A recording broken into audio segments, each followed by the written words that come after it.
I said, go. I'm like, fine. And 20 minutes later, I came back and I'm like, how do you turn it on?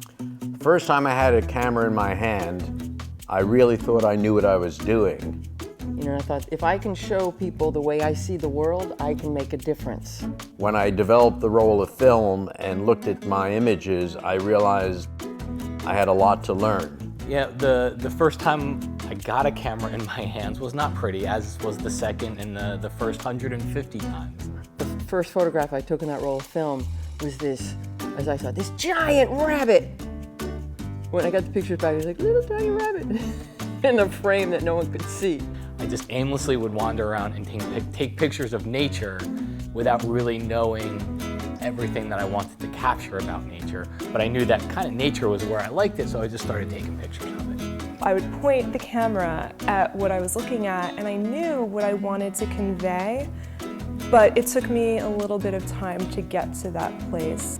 I had only ever been used to using those pocket throwaway cameras, and so to have an SLR camera in my hand with all of these buttons and dials, it was just a very nerve-wracking experience.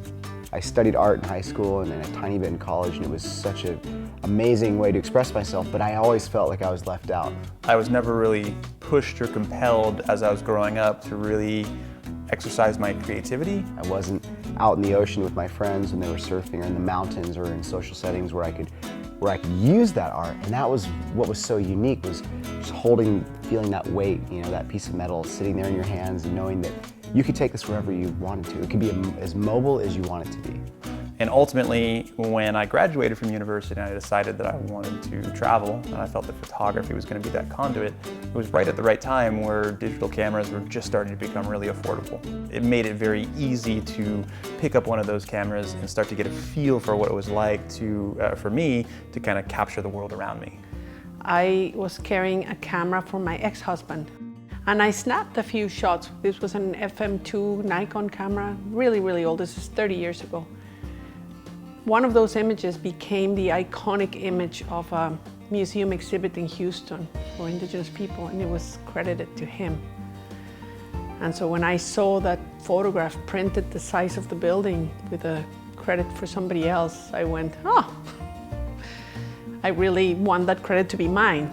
I fell into just this place of deep sadness, and so I was on the couch every day, and that's why I saw Pascaline, my daughter, that day playing on the floor.